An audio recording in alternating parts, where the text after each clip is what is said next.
Hey, salut tout le monde, si vous aimez défourailler du monstre, sauver de la princesse et les boss qui ont une tête de bouc, Balada est le jeu pour vous. Balada, c'est un petit flip and write où on va servir, on va incarner un barde qui va louer, qui va chanter les louanges de tous les pro-chevaliers qui ont combattu à droite à gauche, et le joueur qui racontera l'histoire la plus légendaire gagnera la partie de Balada. Là, il n'y aura pas de joueur contre moi, ça sera moi contre moi seul. On se retrouve tout de suite pour une petite partie solo. Que seraient les héros sans ceux qui racontent leurs actes? Comment pourraient-ils se tenir aux côtés des légendes si personne ne célébrait leurs prouesses? Certains pourraient dire que les bardes sont plus importants que les héros eux-mêmes, mais ce serait bien sûr une exagération, ou pas? Et nous voici donc dans le magnifique univers de Balada. Alors vous voyez, c'est un flip and write. On se retrouve donc avec cette carte que moi j'ai plastifiée, histoire de pouvoir faire des parties plus facilement. C'est recto verso, une phase jour et une phase nuit. Alors quand on joue en multijoueur, normalement on va faire deux manches. Une manche sur cette première phase, où on va garder à la fin, je vais vous expliquer, mais nos dégâts reçus et nos armes. On perdra nos épées, on perdra nos différents bonus, etc. Et du coup on enchaîne sur la deuxième phase, la phase nuit, et ça sera celui qui mettra le plus de points. En solo, on va faire ça sur une seule des deux faces. Au final, ça ne change pas grand-chose, que ce soit la phase jour ou la phase nuit. Et c'est simplement la disposition des différents biomes qui vont changer, mais ça ne change pas grand-chose. Alors, comment ça va se passer, Balada? On va tirer une carte paysage, une carte A et une carte B, et on va choisir ce que l'on va dessiner. Comment ça se passe? On a donc 3 paquets de cartes. Le premier paquet, c'est le paquet paysage qui va nous dire dans quelle zone on va être obligé de dessiner quelque chose. Donc on a 3 zones différentes. La montagne qui correspond du coup aux cases montagne. On a la forêt qui correspond aux cases forêt. Et tout simplement le désert qui correspond aux phases désert. Donc une fois qu'on a pioché ça, on sait dans quelle case on va être obligé de dessiner quelque chose. Et donc on devra choisir entre la carte A et la carte B. Les cartes A, il y en a 12 et on a 12 cases, donc on va forcément piocher toutes les cartes A. Dedans, on a, je vous les présente un peu toutes, des cartes monstres qui ont un certain nombre de forces, c'est les dégâts qu'ils vont nous faire. Si on affronte par exemple ce serpent, on va dire qu'il était dans cette case-là, il y aura un 2. Quand on arrive sur cette case, on sera obligé de prendre 2 dégâts. Bon, on les prend, on les enchaîne. Simplement, si on arrive à 6, on perd notre vie. Vous voyez qu'on peut prendre jusqu'à 6 dégâts. Et donc jusqu'à 6 dégâts, on est en vie, on prend 6 dégâts, bam, on sera obligé de les barrer et on recommencera à 0. Et ça, je vais vous expliquer en quoi c'est important. On aura les cartes épées. Les cartes épées, quand on en choisit une, on va sélectionner l'épée là, qui va nous servir une fois. La carte épée permet de faire deux choses. Elle permet tout simplement d'affronter un monstre, peu importe sa force. Si on utilise une carte épée, on gagne le nombre de points qui est affiché, le nombre de dégâts, le nombre de force qui est affiché sur le monstre. Si c'est un monstre à 2, on utilise notre épée ici, ça fait 2 points. Si c'était un monstre à 5, on utilise notre épée, ça fait 5 points. Je vous ai dit qu'on marquait nos dégâts reçus ici, puisqu'on va pouvoir mettre des fontaines. Les fontaines, quand on arrive sur une fontaine, ça nous permet de récupérer jusqu'à 5 dégâts qu'on a reçus. On va les soigner et on va les transformer en points de victoire. Et donc c'est pour ça, si jamais on arrive à 7 dégâts, on dépasse 6. Donc les 6 premiers dégâts ont disparu, on a perdu notre vie, donc on recommence à 1 dégât si on a pris 7, 6 plus 1, 7. Et donc quand on viendra sur une fontaine pour se soigner, il ne nous restera plus qu'un vrai dégât que l'on pourra soigner, donc on pourra marquer qu'un point. Donc c'est important d'essayer de gérer cette barre de vie pour que quand on arrive sur une fontaine, si on choisit une fontaine, on puisse marquer jusqu'à 5 points de vie. Le portail, c'est simple, on va le dessiner quelque part et à la fin, quand on aura tout dessiné, on pourra choisir par exemple que le bonus qui est ici se fait téléporter au portail. Ça peut être intéressant pour maximiser les combos. Il nous reste quelques bonus, la clé. La clé va nous servir à plusieurs choses. On va le voir, on peut débloquer des tours, ce sera la carte juste après.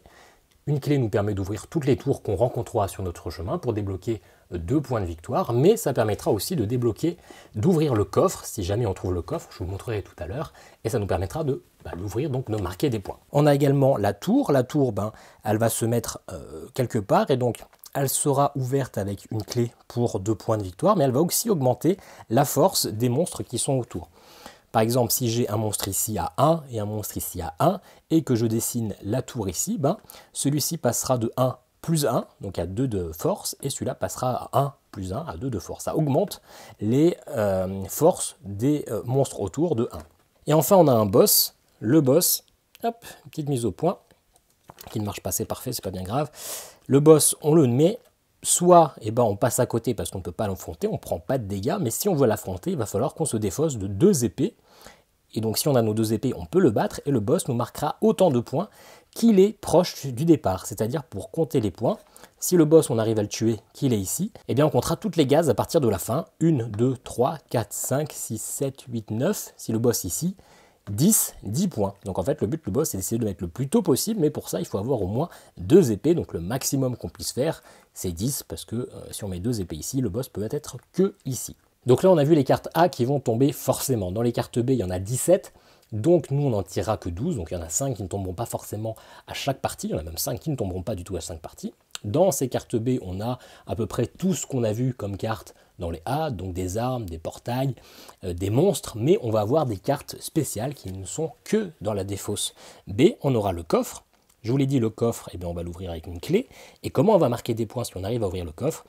Eh bien on imagine que notre clé ici et que notre coffre est là, on comptera le nombre de cases entre les deux. C'est-à-dire, si le coffre est là, 1, 2, 3, 4, 5, 6.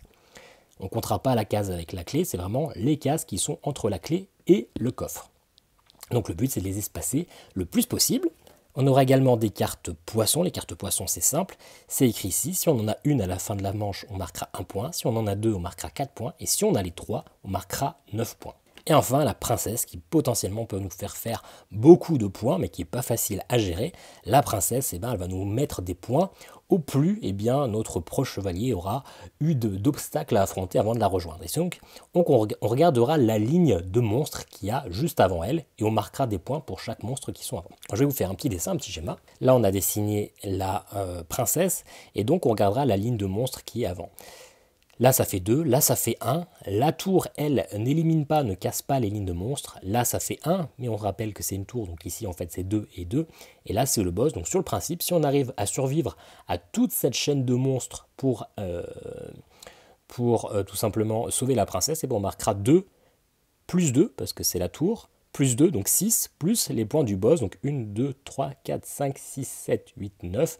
Donc 9 plus 6, la princesse là nous permettrait tout simplement de marquer 15 points. Mais pour ça, il faut survivre à la chaîne, donc c'est-à-dire que ici, il faudra avoir au moins 3 épées, 2 pour tuer le boss, et au moins une pour tuer un des monstres là, parce que je rappelle que 2 plus 2 plus 2, ça fait 6, et donc on perdrait la vie. Donc la princesse permet de vraiment mettre beaucoup de points, mais il faut réussir à la gérer, c'est vraiment pas simple du tout. Voilà, je pense qu'on a fait à peu près le tour des règles. Alors, il y a 2-3 petits trucs que je ne vous ai pas précisés, notamment un coffre peut être aussi ouvert avec une épée, ce qui nous permet d'avoir 3 points. Le plus simple, c'est qu'on se lance enfin dans la partie, je vais mélanger tout ça, et puis je vous reprends tout de suite pour commencer vraiment la partie. Et voilà, on a mélangé les cartes, il nous reste un petit détail, choisir notre nom de barde. Et bien je vous propose tout simplement de l'appeler Zugma pour faire très original. Voilà, hop, on va pouvoir commencer. La première carte, on va devoir jouer dans le désert. Et soit mettre une fontaine, soit mettre un portail. Il y a une dernière chose que je ne vous ai pas expliqué. Ici, il y a ce petit symbole-là qui nous permet, une fois dans la partie, tout simplement, eh bien, d'inverser, mettre par exemple la montagne ici et un désert ici pour nous arranger un petit peu. C'est quelque chose qui n'est pas facile à gérer, mais qui est super important pour mettre des points. Moi, c'est un jeu que j'aime beaucoup, mais c'est un jeu où je fais toujours des scores pitoyables, donc on va essayer de s'améliorer. Donc là, dans un désert, je mets soit une fontaine, soit je mets un portail. Je pense qu'on va commencer tranquillement par mettre ici un petit portail. Comme je n'ai pas encore ma stratégie, ça me permettra de faire venir un objet qui peut m'intéresser ici, comme peut-être la clé pour un coffre, comme peut-être une épée pour le boss, ou mettre le boss là où ça m'intéresse. Pour l'instant, la fontaine, je n'en ai pas vraiment besoin. On a encore un autre désert, avec soit un boss, un monstre de niveau 2, soit un poisson.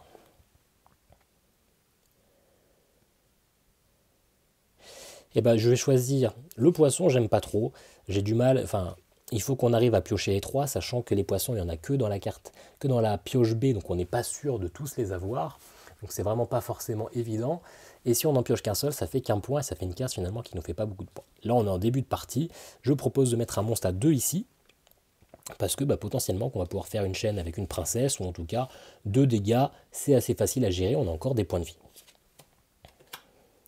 Sachant qu'on lancera la phase que quand on aura tout rempli, et donc on aura notre barde qui va se déplacer dans ce sens-là. Pour l'instant, on prévoit un peu l'aventure qu'on va vivre, mais pour l'instant, on n'en fait rien de plus. La montagne, ou un monstre à 1. Enfin, un monstre à 1 ou la tour. Le monstre à 1, finalement, pour l'instant, c'est bien à la fin quand on ne sait pas trop quoi faire.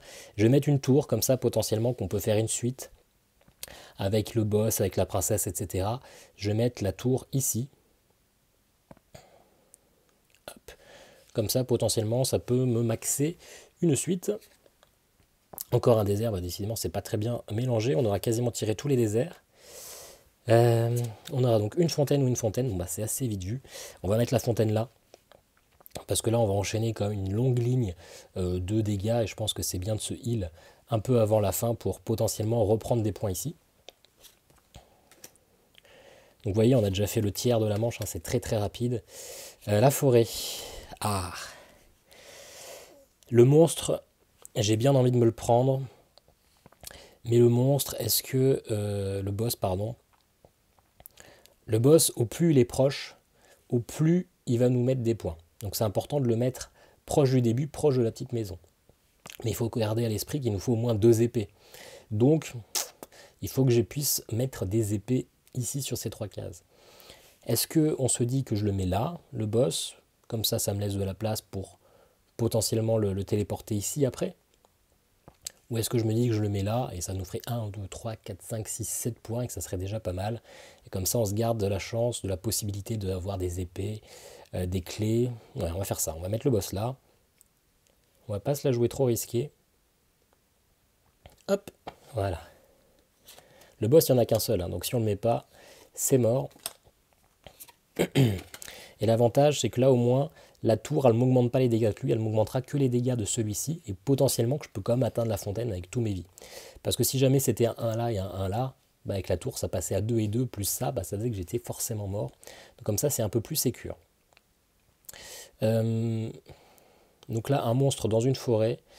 Écoutez, je vais utiliser ce bonus là pour changer de case. Parce que j'ai bien envie de mettre ici un monstre à 2, histoire que ça fasse 5 à survivre. Et donc là du coup ça devient une forêt. Hop, ça c'est un petit sapin. Et je vais mettre une montagne. Allez, plutôt ici, ça va devenir une montagne. Hop. Ensuite, bah, une montagne. J'aimerais bien avoir des épées, pour l'instant j'en ai pas. Ah bah c'est parfait. Ah, il faut choisir entre le coffre. Il faut choisir entre le coffre ou l'épée. Bah je vais choisir le coffre. Hein. Les épées, je sais qu'il y en a d'autres. J'arriverai à les avoir, ou au pire j'éviterai le boss, mais comme ça le coffre, il y aura forcément une clé ici. Et là c'est en montagne, donc le coffre, hop, je le mets ici, le plus loin possible. Et pour rappel, le coffre, hein, il marquera des points pour le nombre de cases qu'il y a entre la clé et le coffre. Sachant que la clé, potentiellement, je peux la téléporter après sur ce portail, ou bah, j'ai encore de la place là, hein, donc je pense que ça nous permettra de mettre des points. Une montagne, une autre tour, mais que je ne vais pas prendre, et un poisson. Ça m'arrange pas trop. La tour, si je la mets là, elle va pas m'intéresser. Donc je pense que je vais prendre le poisson. Et puis il me reste de toute façon que 2 tours. Hein, donc allez, je vais la mettre là. Hop. Enfin il me reste que deux montagnes, je veux dire, pas 2 tours. Donc c'est soit là, soit là. Donc ça change pas grand chose en soi. Mais là, je suis vraiment dans le caca. J'ai pas encore d'épée. Là j'ai la clé. Là j'ai la princesse. Ah. Donc maintenant il faut que je choisisse là. Donc si je mets la princesse là, dans tous les cas ma ligne, elle pourra aller que jusque là. Hein, parce que pour rappel, hein, la princesse, il faut faire la plus grande ligne d'aventure, de mésaventure. Sauf que la fontaine, c'est pas une mésaventure, c'est un truc plutôt cool. Donc j'aurais dû... Bah oui, c'était là que je voulais mettre finalement la princesse au départ dans mon idée. Ouais, j'ai un peu fait n'importe quoi. Bon. Donc la princesse, on la prend pas, donc on va prendre la clé. Et la clé, du coup, hop, on la met là parce qu'au moins, ça me fera au moins des points pour le coffre. Ça, c'est déjà un bon point. Ensuite, la montagne. Allez, une épée. Une épée, une épée.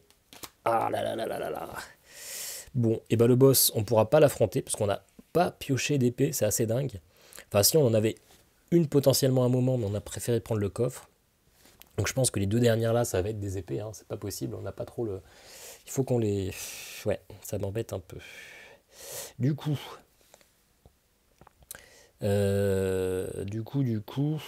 l'avantage c'est que je vais pouvoir téléporter mon cœur là. Donc je vais mettre un 5 là.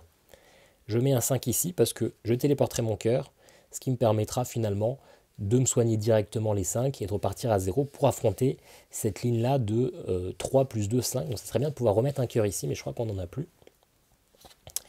Une forêt, il nous en reste une, ça tombe bien. On a une épée, mais qui arrive un peu tard. Et un monstre à 4. Un monstre à 4, un monstre à 4. Bon, l'épée, si on la met là, de toute façon, elle nous sert à rien. C'est la fin de la partie. Sauf si je décide de la garder. Non, non, non. Je ne peux pas la garder pour l'utiliser pour là, parce que sinon je vais dépasser les nombres de points de vie que je peux. Donc, j'ai pas le choix, je mets un 4 ici, qui me servira à rien, sauf si j'arrive à mettre une épée là. Mais on fera notre calcul pour voir ce qui est le plus rentable. Ah, bah c'est ça le plus rentable, hein, c'est de prendre la fontaine, je pense, le portail. Le portail nous permettrait de rien faire d'intéressant. Ouais, allez, on va prendre la fontaine. Donc vous voyez, la manche est terminée, hein, ça n'a même pas pris 10 minutes, je pense.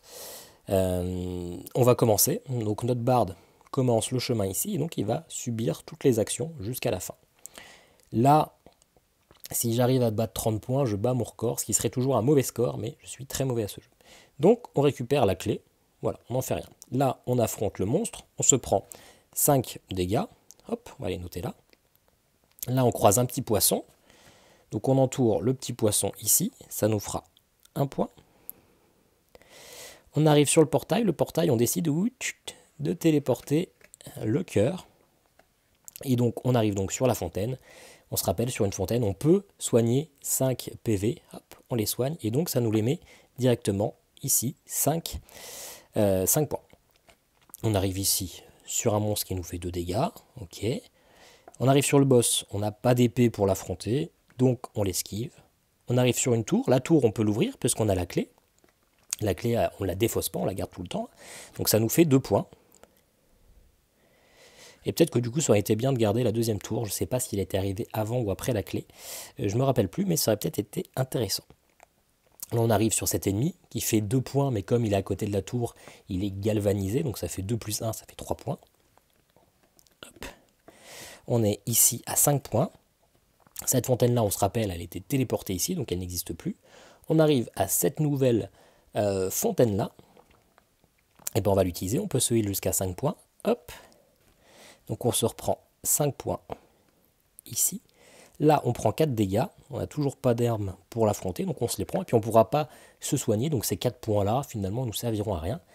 Et on arrive sur le coffre. On peut l'ouvrir parce qu'on a la clé. Et donc pour les coffres, on compte les cases entre la clé et le coffre. Ça fait 1, 2, 3, 4, 5, 6, 7, 8, 9, 10 points de vie. 10 points de victoire avec le coffre. Ce qui nous fait un total de 10 plus 10, 20, plus 2, 22, plus 3, 23. Et une fois qu'on a ça, on peut comparer sur BGG. Il y a une petite feuille de score qui va dépendre de plusieurs choses. Forcément, ça dépend des cartes qui ont été piochées dans cette partie B. C'est-à-dire que vous l'avez compris, il y a 5 cartes qui ne seront pas piochées, notamment toutes les épées qui étaient ici. Sur une partie où la princesse sera tirée, forcément, elle peut nous faire pas mal de points. Donc le scoring est un peu plus exigeant. Et pareil pour le coffre. Sans lui, on aurait 10 points de moins, donc forcément que le scoring est plus exigeant. Donc ça nous demande, est-ce que vous avez pioché, même si on ne les a pas mis dans notre circuit, hein, mais est-ce que vous avez pioché une ou deux de ces cartes, ou 0, et en fonction, il y a un barème. Quand on fait 23, c'est à peu près ce que je fais à chaque fois, entre 23 et 25, c'est average, c'est moyen. Donc c'est une partie moyenne, comme d'habitude. J'ai un petit peu de mal à dépasser mon meilleur score, j'ai fait 1 x 30, j'étais tout fou. Mais c'est complexe. Alors on voit que si finalement j'avais pu avoir ici une épée, j'aurais pu faire 4 points de plus parce que j'avais de quoi la casser celle-là. Peut-être que si j'avais pas mis ici, que j'avais mis une deuxième épée, j'aurais pu faire des points pour les boss. Enfin voilà, c'est un peu complexe. J'ai du mal à dépasser mes scores, mais c'est un jeu qui se prend tout seul en main. C'est 5 à 10 minutes de partie, on les enchaîne. C'est pour ça que je les ai plastifiés, hein, parce que souvent j'en fais pas qu'une seule, j'en fais 2, 3. Et je passe beaucoup de bon temps. Et voilà, j'espère que cette petite partie de Balada, ce flip and write plutôt sympathique, vous aura plu. Alors le jeu est pour le coup plutôt intéressant, ça change un petit peu les mécaniques. J'ai un peu de mal à savoir comment bien scorer, j'ai encore moyen de me parfaire dans les règles du jeu malgré une vingtaine de parties désormais. J'ai l'impression de toujours faire un peu le même score. Mais en même temps, je pense que j'applique toujours un peu la même stratégie, donc il va falloir que je fasse des parties un peu de test, même si je fais aucun point, parce qu'il m'est arrivé de faire des parties à 6 points, hein, histoire de vraiment comprendre totalement la mécanique et peut-être battre enfin mon meilleur score qui est de 30 points et les meilleurs scores de la partie, c'est-à-dire dépasser les 40 points. Voilà, si cette vidéo vous a plu, n'hésitez pas à vous abonner. Et si vous aimez le jeu solo, j'ai également fait une partie de Haut Griffon Fonfon que vous pouvez retrouver d'ores et déjà sur la chaîne. Allez, ciao, à bientôt!